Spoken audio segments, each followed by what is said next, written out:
cet ancien quartier du port marchand, des mains expertes me donnèrent vie il y a un demi-siècle.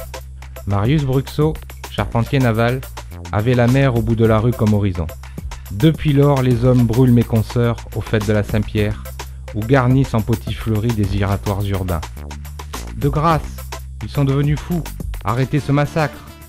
J'étais là, abandonné dans une vasière d'eau saumâtre au fond du golfe de Saint-Tropez. Les hommes pressés par la vie trépidante m'avaient laissé choir. Sans plus m'accorder un regard, je m'enlisais jusqu'à plat bord. Que d'ingratitude, me témoignèrent-ils. Je les ai pourtant toujours menés à bon port et nourris des filets ramenés pleins de poissons frétillants dont ils ont fait fête et fortune. Alors, José Macéda, mon sauveur, vint m'extraire de ma fange. Il m'a déshabillé pour me revêtir d'une nouvelle carène aux teintes éclatantes de fraîcheur. Je peux enfin à nouveau flotter sur la belle bleue. On se rend bien compte, nous l'avons teinté en bleu pour bien l'imager, on se rend bien compte que la Méditerranée qui aujourd'hui se termine ici, on le verra, bien à l'époque, en 1827, elle venait tangenter le lycée du Mont d'Urville. Et bien entendu, il y avait un jeu de canaux qui venait alimenter les fosses d'immersion. Les historiens nous diront à quoi le servait. Je pense que c'était pour faire tremper des bois qui servaient à la marine. Et donc l'alimentation de ces fosses se faisait par ce canal où actuellement, je pense qu'il y a le gymnase du port marchand. Entre la planche de gauche et la planche de droite, nous avons quand même 100 ans d'écart. Et on voit déjà la Méditerranée qui s'est reculée.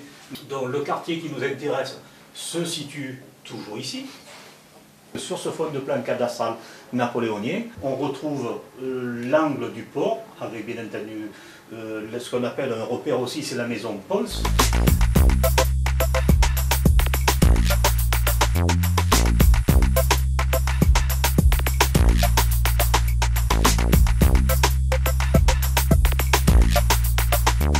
Les lingues qui servaient à sortir le moteur de bateau. Alors on mettait, dans les lingues, on mettait le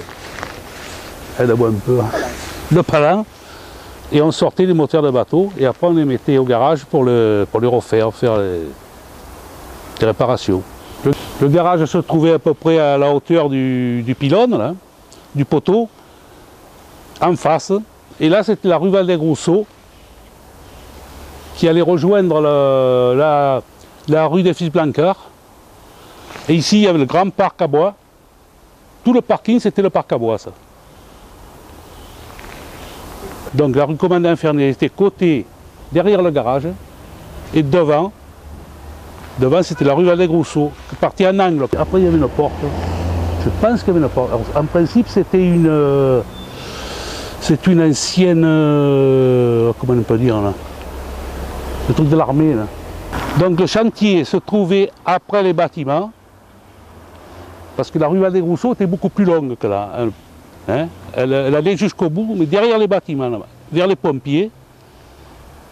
Et là, vous aviez tout le monticule qui a servi à combler le port, jusqu'au chantier. Et le chantier arrivait en bordure de mer, finalement.